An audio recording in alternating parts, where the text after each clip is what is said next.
नमस्कार चलतु तैयारी करबा चिकेन तरकारी मुझे 900 ग्राम देसी चिकेन नहीं से मैरिनेशन करने हलदी आउ दही ऐड करी ताको आधा घंटा छाड़ी दौची तापर कड़े तेल गरम कली तेल गरम हो गलानी से ऐड करुच्ची गुजराती तापर काटी रखि पियाज को मु ऐड कली पियाज को आम भल से भाजी नबा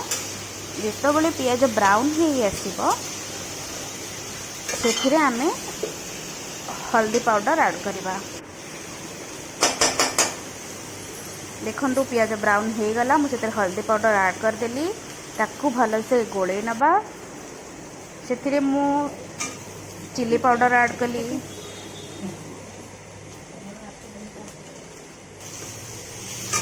ताकू भल से गोले दबा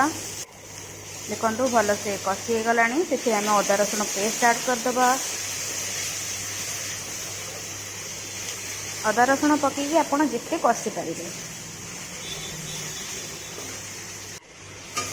देखो मसला भल से कषि हो आसला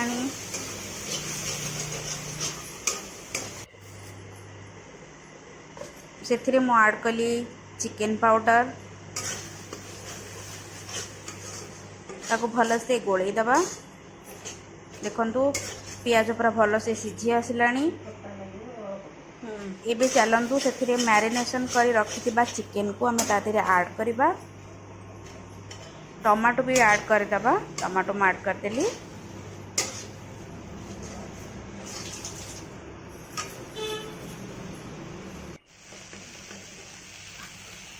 चिकेन ऐड करदेली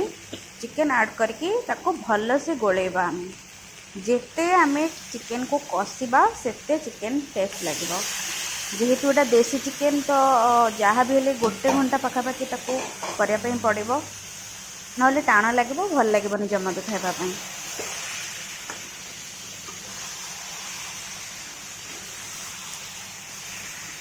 भल से गोले दबा तापर ताको भल से कषिबा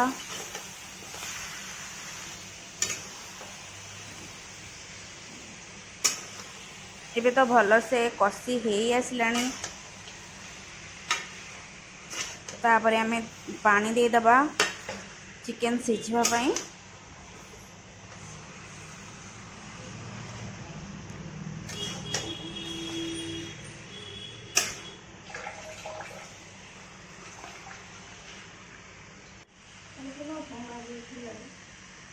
देखो पूरा भल से कषि हो गला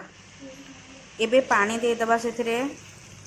पानी दे दबा पानी भल से फुटिकी सिझिबो तापर आम ताको खाइबा नहीं भल से गोले दबा गोले की तादे गोटे कभर रखी ताको घोड़े दबा